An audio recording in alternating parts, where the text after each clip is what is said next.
안녕하세요. 즐거운 이야기를 통해 수학의 재미를 찾아보는 수다학입니다. 코딩 교육이 의무화된다는 소식을 저희 수다학에서도 전해드린 바가 있는데요. 이 소식 때문에 부모님들이 더욱더 많은 부담을 느끼시는 것 같습니다. 사실 뭘 좀 배워본 적이 있어야 아이들한테 가르쳐줄 엄두라도 날 텐데 우리는 코딩을 배운 적이 없잖아요. 사실 부모님들이 학원을 보내야 되나 어떻게 해야 되나 주변에서는 이 코딩 선행 교육을 하는 곳도 생겨나고 있다고 하는데 선생님 어떡하죠? 학교만 믿고 있어도 진짜 되는 건가요? 그렇습니다. 2019년도에 초등 5, 6학년 교과과정에 코딩 교육이 이제 공식적으로 들어오기는 하는데요. 네. 엄마들이 어릴 때 배워보지 못했던 과목이고 또 용어들이 생소해서 뭐 선행에 대한 조금 불안감을 많이 가지고 계시는 게 결론적으로 말하면 선행 교육 안 하셔도 됩니다. 교육과정에 도입되는 내용들이 되게 수준이 낮고 이제 손쉽기도 하고요. 실제로 아이들과 해보면 굉장히 빨리 잘 이해를 해요. 그래요? 그래서 그래도 좀 불안하다 하시면 이제 무료로 인터넷에 교육과정도 많고 또 여러 가지 쉽게 풀이한 책들도 많으니까 함께 읽고 보면서 이제 관심을 가지시면 좋을 것 같고 단 코딩 교육의 필요성과 중요성은 인식하고 계시는 게 좋아요. 코딩 교육 자체는 이제 컴퓨터를 통해서 이제 프로그램을 만드는 건데요. 우리 생활에 있는 전자기기나 뭐 스마트폰 또는 스마트폰에 들어가는 앱 하나하나까지 다 코딩을 통해서 만들어지기 때문에 그 원리나 중요성에 대해서는 인식을 하고 있는 게 좋습니다. 근데 너무 미리 선행으로 배우다 보면은 또 이 코딩을 포기한 사람들, 또 이 코포자가 생깁니다. 저는 눈포자잖아요. 눈을 포기한 사람. 어쨌거나. 슬프다. 어쨌든 뭐 어쨌거나 이 선행학습으로 너무 수학 공부도 많이 그래요. 시키면 애들이 또 수학책을 아예 덮어버리듯이 코딩 교육도 너무 막 미리 많이 배우면은 이 코딩 책을 덮어버릴까 봐 좀 걱정이 돼요. 그러니까요. 근데 사실 학원 안 보내고 집에서 조금씩만 가르쳐야지 내가 직접 이렇게 도움만 줘야지라고 하면서도 이게 더 막막한 게 좋은 책이 있다고 하는데 그 좋은 책이 어떤 건지도 모르겠고요. 그리고 내 아이의 수준이 어느 정도가 되는지 알 수가 없기 때문에 더 그래요, 선생님. 일단 누구도 코딩을 잘하는 아이가 현재 많이 있는 건 아니거든요. 그래서 공교육에 들어오면 우리 아이가 코딩에 얼마나 소질이 있고 잘할 수 있는지를 일단 판단해 보시고요. 네. 그냥 학교 공교육 수준만 따라갈 건지 아니면 얘를 진짜 코딩 쪽에서 그 특기를 만들어 줄 건지 그때 판단에 놓지 않으니까 지금부터 너무 서둘러서 준비한다고 하는 거는 그렇게 좋아 보이진 않습니다. 네. 가장 중요한 건 바뀌는 교육 과정에 대해서 좀 이렇게 안테나를 좀 세우고 계시는 거, 그 변화되는 모습에 잘 감지하고 있는 것만으로도 부모님이 하실 수 있는 역할은 충분하지 않을까 싶습니다. 자, 오늘의 수학 고민을 만나볼 텐데요. 오늘의 주인공은 초등학교 4학년 남학생입니다. 어떤 사연인지 지금부터 화면으로 함께 만나볼게요.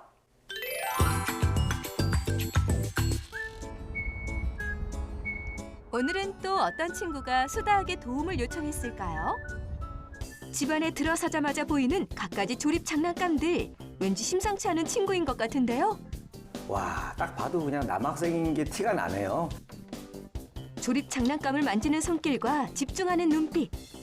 능숙하게 RC카를 만지는 모습이 예사롭지 않은 오늘의 주인공. 초등학교 4학년 조은창 군입니다.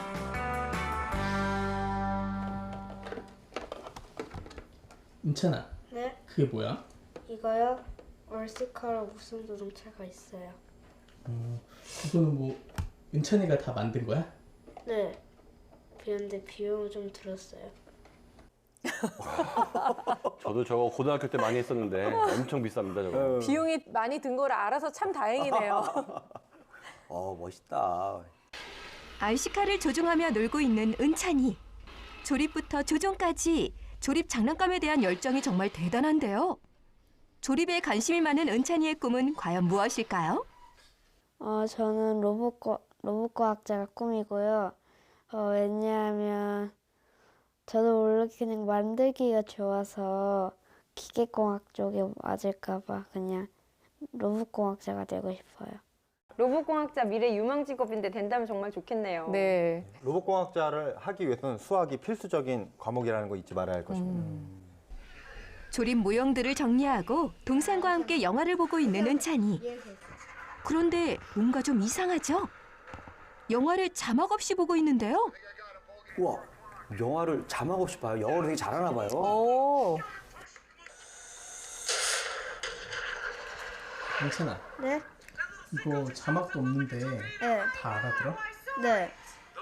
근데 사실 이렇게 영어도 잘하는 편이고 자기가 좋아하는데 막 열정을 쏟는 걸 보면 집중력은 괜찮은 것 같아요. 그런 것 같아요. 그렇지 않을까요? 왜냐면은 모르는 영어를 이렇게 계속 보려면은 집중력이 웬만큼 좋아서는 할 수가 없는 거예요. 웬만한 애들은 이미 안 듣고 말죠, 그냥. 그렇죠. 그 조립하는 것도 굉장히 꼼꼼하고 오랜 시간이 걸리거든요.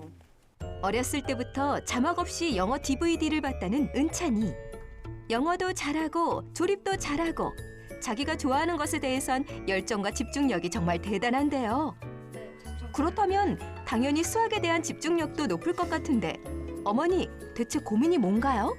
은찬이가 좋아하는 거는 이제 몇 시간을 앉아서 잘 하는데 좀 수학은 좀 귀찮아하고 좀 하기 싫어하고 그런데 이제 좀 시키는 거는 또 곧잘 하더라고요. 네. 그런데 얼마 전에 학습지 선생님이 이제 은찬이가 나눗셈이랑 이제 빼기가 조금 부족하다고 해서 이제 그런 거를 어떻게 좀 잘 할 수 있을지 고민입니다. 학교 성적은 대체로 매우 잘함. 잘하네. 매우 잘함. 나눗셈에선 잘함을 받았네요. 이게 뭐 큰 차이가 있을까요, 선생님? 아우, 큰 차이죠. 5학년 올라갈 때는 나눗셈 반드시 깨치고 올라가야 됩니다. 이제 은찬이가 어떻게 공부하는지 함께 지켜봐 볼까요? 오케이. 은찬아, 이제 거의 끝났지? 네. 이제 계획표대로 합시다. 네, 잠깐만요. 1분만. 1분만. 이제 계획표대로 해야지. 네네. 계획표대로라는 말에 마지못해 영화를 끄는데요. 제작진은 거실과 공부방에서도 계획표를 찾아볼 수 있었는데요. 야, 뭐 계획들은 많이 세워놨네요. 구체적인 범위가 좀 주어지면 좋겠다는 생각도 듭니다. 네. 아이가 스스로 공부하기를 바래서 계획표를 만들었는데 잘 실천이 안 되고 있습니다. 그래서 어떻게 계획표대로 공부를 할 수 있는지 고민입니다. 방으로 들어와 공부할 준비를 하는데요. 자, 이제 공부하는 모습을 보면 이제 또 알 수 있겠죠. 스타일을. 뭐야, 목부터 풀고, 그렇지, 그렇지. 갑자기 또 회장님으로 바뀌셨어요, 처음부터. 야, 그래도 바로 또 이렇게 하잖아요. 그래요, 이렇게 시키면 하기만 해줘도 부모 입장에선 고맙죠. 도형 문제를 풀고 있는 은찬이. 좋아하고 자신 있어 하는 문제라고 해요. 그래서 그런지 싫은 기색 없이 집중해서 잘 풀어나가고 있습니다. 어머, 은찬아, 지금 뭐 하는 거니? 집중력은 좋은데 그 시간이 짧네요. 거실로 나오는 은찬이. 설마 공부가 벌써 다 끝난 건 아니겠죠? 학교 복습 다 했어? 네. 그러면 학습지 숙제는? 안 했어요. 학교 숙제 안 했다고? 네. 하러 가야지. 해야 돼요. 안 해요. 해야 돼요. 다 한 게 아니었어요, 지금 보니까. 본인도 어이없어서 웃는 거 보셨죠? 어머니가 너무 좋으시다. 그냥 네. 설득하네요. 해야 돼요, 해야 돼요 하시면서. 하기 싫은 티를 팍팍 내며 앉는데 지금 해야 하는 숙제가 바로 은찬이가 가장 약하고 싫어하는 뺄셈과 나눗셈.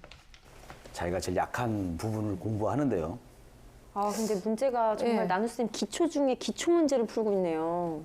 하긴 지금 4학년이니까 그죠? 이제 5학년을 앞두고 있는데 지금 발차기 하는 거 보셨어요? 화난 거예요? 본인도 답답한지 애꿎은 의자만 발로 퍽퍽 차는데요. 도형 문제를 풀 때와는 사뭇 다른 모습. 은찬아, 나눗셈이 왜 어려운 거니? 저한테 안 맞는 수학은 좀 싫어요. 여기 나누기는 만약 7이 14잖아요. 그럼 나누기에서는 7 나누기 막 17, 막 그런 곳에서 조금 헷갈려요. 그리고 로봇공학자에 맞는 수학을 해보고 싶어요. 17 나누기 7에서 이제 나머지가 나오게 되는데 나머지가 나오는 나눗셈에 대해서 좀 어려워하는 것 같습니다. 나눗셈을 어려워하는 은찬이를 위해 낮은 단계의 학습지로 나눗셈 공부를 시키고 있다는 어머니. 그럼에도 불구하고 나눗셈 실력은 많이 나아지지 않았다고 하는데요. 어머니는 이런 은찬이 때문에 걱정이 많다고 합니다. 그러면 좀 빼기랑 나눗셈을 어떻게 하면 좀 더 잘 할 수 있을지. 그리고 이제 수학도 좀 귀찮아하고 안 좋아하는데 어떻게 하면 이제 재밌어 할 수 있을지 네, 수다학 선생님께서 도와주셨으면 좋겠습니다. 아직 공부 습관이 덜 잡힌 은찬이를 위해 함께 계획표를 세우고 공부를 봐준다는 어머니. 은찬이가 스스로 습관을 들여 꾸준하게 공부하고 또 부족한 나눗셈과 뺄셈을 잘할 수 있도록 수다학 선생님들 도와주세요. 네, 초등학교 4학년 은찬이를 만나봤습니다. 뭐 조립카 만드는 거, 그리고 영화 자막 없이 보는 거, 도형 문제도 열심히 풀고 이런 부분에까지는 굉장히 집중력이 높아 보였는데 반전의 모습을 나눗셈 때문에 저희한테 이제 들키고 말았거든요. 근데 사실은 5학년쯤 되면은 저 정도 기초 문제를 풀고 있으면 안 되는 거는 맞는 거잖아요, 선생님. 그렇죠. 17 나누기 7 문제를 힘들어했는데 두 자릿수 나누기 한 자릿수 나눗셈이잖아요. 네. 이건 이미 4학년 1학기 때 나눗셈이 끝냈어야 됩니다. 그것도 세 자릿수 나누기 두 자릿수까지 완료가 됐었어야 돼요. 그래서 굉장히 늦춰지고 있는 거죠. 그래서 또 문제 푸는 모습을 봤더니 연산 문제인데 풀이 과정을 안 쓰더라고요. 네, 그렇네요. 나눗셈을 할 때 풀이 과정은 정말 필수거든요. 그리고 검산 과정 자체도 문제로 많이 제시되기 때문에 반드시 써야 되는데 이제 생략하고 있죠. 그러다 보니까 이미 나눗셈의 개념은 좀 알고 있고 곱셈 구구가 이제 잘 알고 있으니까 곱셈 구구를 이용해서 딱 봤을 때 답이 휙휙 나오는 것들은 암산을 통해서 금방 풀고 뭔가 어림을 해서 답을 찾아서 그 답을 또 이렇게 뺄셈이 이용하는 문제는 많이 힘들어하고 실수도 많이 하는 것 같아요. 그래서 선생님도 이렇게 나눗셈과 빼기가 조금 어렵다라고 말씀을 하신 것 같은데 반드시 이 친구는 풀이 과정을 적는 연습을 해야 됩니다. 그리고 나눗셈 관련해서는 풀이 과정과 동시에 검산 과정도 반드시 써서 푸는 연습을 할 필요가 있고요. 그러기 위해서는 먼저 이제 문제를 풀 때 아주 친절하게 네. 문제를 다루는 방법을 안내해주고 또 아주 친절하게 풀이 과정을 쓰는 방법을 몇 번 옆에서 계속 보여줘야 돼요. 그리고 처음 도전하는 문제는 지금 푸는 문제도 수준이 낮다고 했는데 더 낮은 수준의 문제부터 시작을 해서 점점 양을 늘릴 필요가 있습니다. 네. 근데 그 나머지가 있는 나눗셈은 저도 굉장히 싫어했어요. 뭐가 딱 맞아 떨어져야 되는데 뭐가 좀 남아있어. 뭔가 잘못 풀었나 이런 느낌도 있고. 개운하지 않은 느낌? 네, 그렇죠. 이런 느낌이야. 화장실에서 뭐가 좀 깔끔하게 해결이 안 되는 느낌, 이런 느낌인데 그 느낌에 비하면 은찬이의 발차기는 제 생각에는 좀 약했어요. 저 같으면 그냥 태권도 발차기로 그냥 송판 격파하듯이 모든 나무 토막을 다 나누겠다는 마음으로 그냥 다 찰 것 같은데 굉장히 소심하게 그래도 이렇게 했잖아요. 아직 초등학교 4학년이니까 엄마 네. 눈치 좀 봐야죠. 제가 보게 된 문제점은 다 논 다음에 공부를 하는데 공부를 한 다음에 네. 모든 것이 끝나면 놀 수 있다 한다면 공부를 열심히 하는 게 또 자기가 잘하는 것이다라고 생각할 수 있을 것 같고요. 그것보다도 더 큰 문제는 하루에 공부하는 시간이 10분이라는 거예요. 지금 초등학교 4학년이면 50분에서 1시간 정도는 공부를 해야 되는데 10분으로는 개념에 대해서 습득을 하고 이해하는 데까지도 걸리는 시간이 매우 짧다는 겁니다.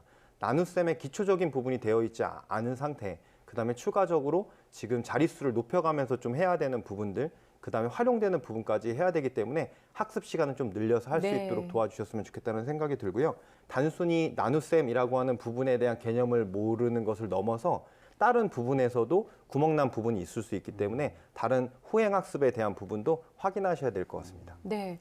5학년 올라가기 전에 약한 부분을 채워 넣을 수 있는 굉장히 중요한 지금 시기라는 거는 아마 뭐 은찬이나 어머님이 다 알고 계실 것 같아서요. 검사 결과를 통해서 약한 부분들을 좀 자세히 알아보도록 할까요? 예, 화면을 보면서 설명을 드리겠습니다. 예, 은찬이의 인지 능력은 한 평균 수준이라고 볼 수 있는데요. 여기 작업 기억력이 상당히 높게 나오죠. 네. 이게 타고난 것보다 언어성이 낮게 나온 걸 보면 훈련이 많이 안 됐다, 공부를 많이 안 했다는 뜻이고요.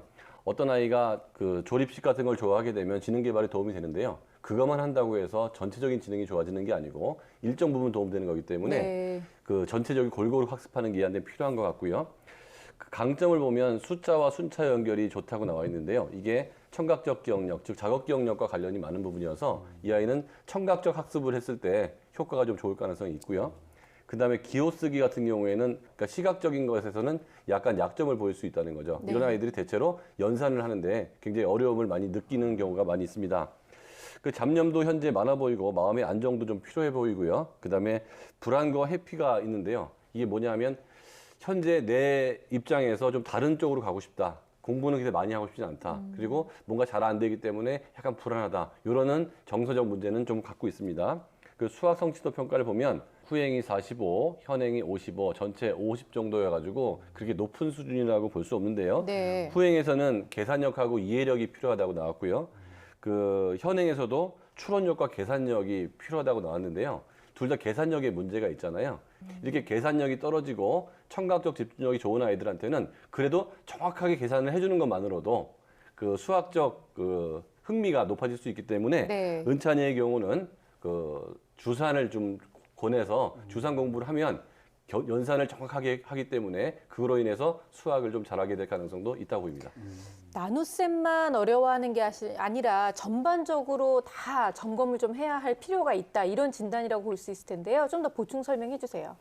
네, 그 중에서도 문제 푼 거를 봤더니 도형 부분의 문제를 대부분 많이 틀렸더라고요. 그래서 보면 16번, 17번, 18번 문제가 전부 다 도형의 둘레와 관련된 문제였거든요. 네. 근데 모두 다 틀렸고요. 또 5번, 7번 문제는 도형의 수선을 긋는 문제였는데 모두 다 틀렸단 말이죠. 그러니까 전반적으로 도형의 개념과 특징, 그리고 특히 둘레와 각도, 수선에 대해서는 집중적으로 공부를 할 필요가 있습니다. 네.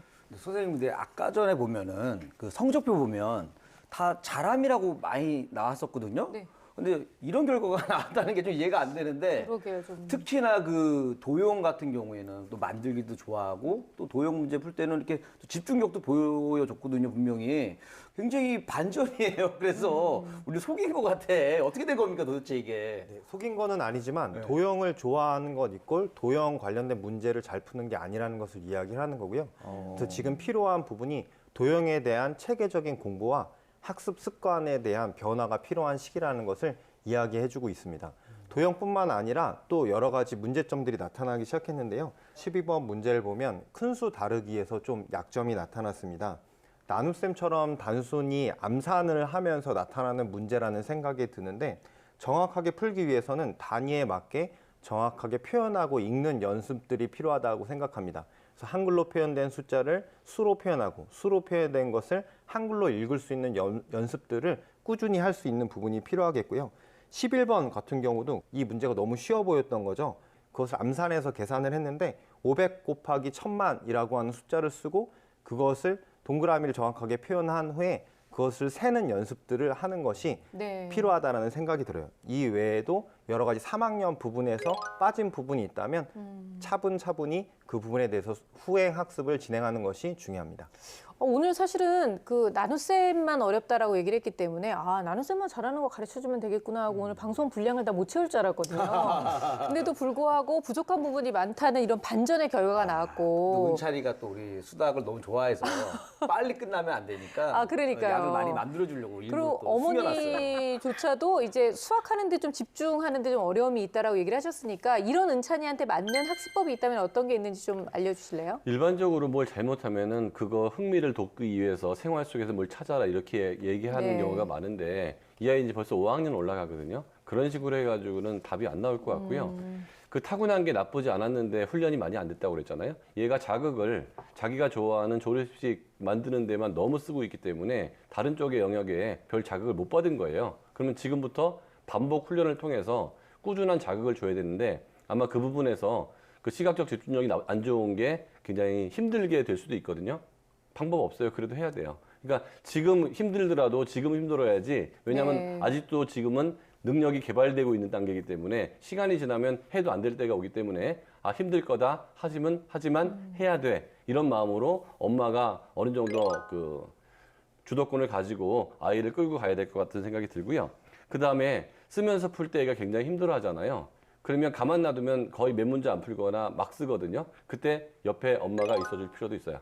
왜냐하면 처음에 힘들기 때문에 내가 통제를 하는 거죠. 그래서 익숙해지면 내가 빠져나오겠다. 이런 마음을 가질 수도 있고 후행이나 도형 같은 경우도 그냥 문제만 풀면 안 되거든요. 지금 너무 결손이 많아서 그러면 굉장히 동영상 같은 게 많은데 이 아이는 동영상 보면서 뭐 하는 거를 이렇게 싫어하지 않으니까 그 환경을 가만히 보면서 엄마가 그때도 같이 보면서 어느 한 10분, 15분 지나고 나서 설명시키고 또 네. 10분, 15분 지나서 설명시켜서 완전 습관 잡는 게 굉장히 필요할 것 같고요. 엄마가 복습을 한 다음에 은찬이를 가르쳐준다고 했는데 얘가 취약한 부분이 어딘지를 잘 찾아가지고 가르쳐야 되는데 내가 도저히 할 수 없겠다. 그러면 공부반 선생님한테 집어넣어서라도 일정 시간은 반드시 할 수 있게끔 하는 게 이 아이의 습관을 잡는 데 도움이 될 것 같습니다. 네. 그러니까 저는 그 은찬이가 이 나누기가 약한 이유를 이걸로 봤어요. 뭐냐면은 이 RC카를 혼자만 갖고 놀아요. 네. 근데 사실 이거를 갖고 가고 친구들 한 2명 정도 불러가지고 같이 갖고 놀려고 그러면은 야, 우리 20분씩 갖고 놀자.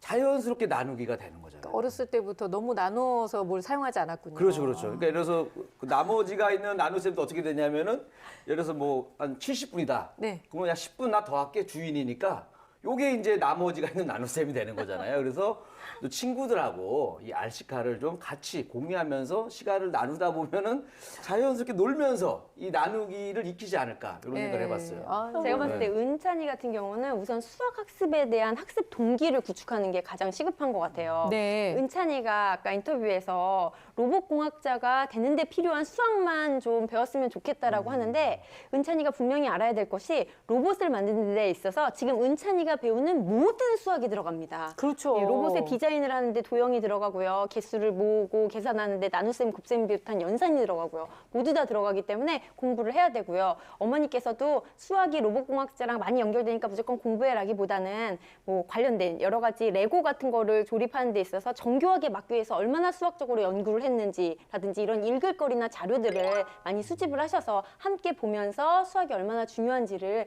깨닫도록 도와주시는 게 필요할 것 같고요. 네. 그렇게 동기를 구축하고 난 뒤에 지금 가장 시급한 건 3학년 후행이거든요.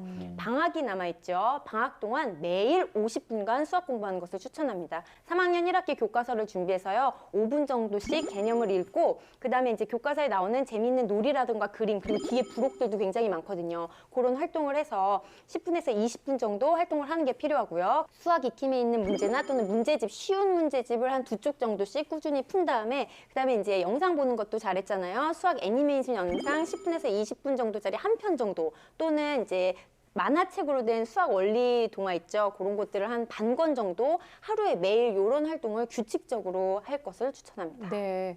어머니께서 자기주도 학습에 대해서도 많은 그 관심을 보이셨는데요. 글쎄요, 지금은 어머님이 좀 개입을 하시는 게 좀 필요한 그런 시기인 것 같기는 한데 앞으로 정말 자기주도 학습을 잘 읽어내기 위해서는 어머님이 어떻게 좀 도와주시면 좋을까요? 어머니가 자기 주도 학습을 했으면 좋겠다라고 하는 마음을 가지시고 화이트보드판에 계획을 세워주신 그랬죠. 것을 예. 보게 되었는데요. 그 계획을 보면서 제가 느낀 2가지 문제점은 첫 번째는 아이와 협의가 되지 않은 어머니의 희망사항을 좀 적어놓은 느낌이 들었어요. 그래서, 너무 전곡을 찌르시는 거 아니에요? 모든 엄마들이 그래요, 선생님. 그래서 계획을 짜실 때 어머니가 그것을 적는 것이 아니라 아이와 충분히 이야기를 나눈 네. 후에 어느 정도의 계획을 세울 수 있는지에 대해서 협의가 되고 계획을 세워서 글씨도 아이가 직접 쓸 수 있도록 나는 언제부터 언제까지 어떤 계획을 세울 것이다 라고 하는 계획을 세웠으면 좋겠고요. 2번째는 단순히 수학 공부하기라고 쓰는 것이 아니라 구체적인 시간과 구체적인 분량을 작성해 주는 것이 너무나 좋겠고요. 네. 특히 로봇이나 여러 가지 관심 있는 것들이 너무나 많다 보니까 학교를 다녀온 후 1시간에서 2시간 정도 수학 공부를 하면 그 이후에 할 수 있는 것이 있다. 근데 그것이 단순히 시간을 때우는 것이 아니라 그 시간 안에 구체적인 범위를 정해 주시는 게 좋겠죠. 그래서 4시 반에서부터 5시 반까지 수학 공부를 하는데 20분은 개념을 공부하고 그다음 20분은 문제를 풀고 그리고 나머지 20분에는 그 문제를 피드백할 수 있는 시간을 구체적으로 정해 주시고 그 시간에 맨 처음에는 어려워할 수 있기 때문에 어머니께서 옆에서 지켜봐 주시면서 그것을 잘 했을 때는 칭찬을 네. 해주시고 또 여기서 중요한 포인트가 있는데 약간 엄마를 무서워하지 않거나 마음대로 하는 성향이 조금은 있다라는 생각이 들어서 그 규칙을 지키지 않았을 때 좀 단호하게 너 그럼 오늘 RC카를 가지고 놀 수 없어 아니면 넌 영화를 볼 수 없어 네. 라는 식의 규칙과 그것을 지키지 않았을 때의 페널티를 적절하게 주실 수 있으면 좋겠다는 생각이 듭니다. 사실 자기주도 학습이라는 게 참 힘든 거거든요. 그렇죠. 그죠? 능력도 있어야 되고 동기도 있어야 되고 습관도 잡혀 있어야 내 이제 주도로 계획도 세우고 하는데 지금 이 상황에서 이제 나눗셈 안 되는 것 때문에 엄마도 굉장히 놀랬고 그렇죠? 지금 굉장히 허탈하고 힘든 상태란 말이죠. 근데 제가 1학년부터 6학년 중학생들에게 꾸준히 가르치면 성장기 아이들의 발전 속도는 정말 빨라요.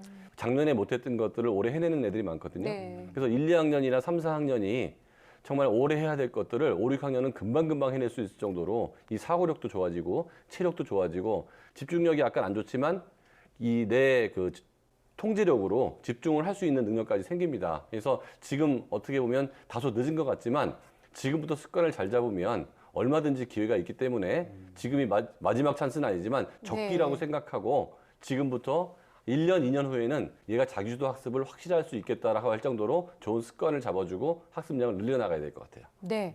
더더군다나 정확히 어디에서부터, 그러니까 초등학교 3학년부터 다시 후행을 철저하게 시작해라고 그걸 알려드렸잖아요. 그걸 안 것만으로도 저는 절반의 성공인 것 같아요. 그거부터 굉장히 이제 파고들면 분명히 좋은 성과가 있을 거라는 그런 믿음이 듭니다.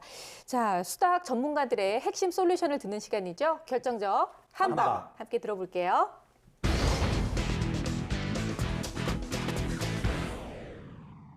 네, 제 결정적 한방은 연습장 뒤쪽입니다. 은찬이는 풀이 과정을 쓰는 연습만 기른다면 실력이 향상될 수 있습니다. 매일 연습장 뒤쪽 풀이 과정을 쓰는 방법을 추천합니다. 제 결정적 한방은 국영수입니다. 이제 취미 활동인 RC카는 좀 집어넣고 가장 기본이 되는 국영수를 공부해야 됩니다. 제 결정적 한방은 로봇 언어 배우기입니다. 수학은 로봇과 대화할 수 있는 알파벳에 해당됩니다. 수학을 통해 로봇 공학자가 되는 첫걸음을 띄시기 바랍니다.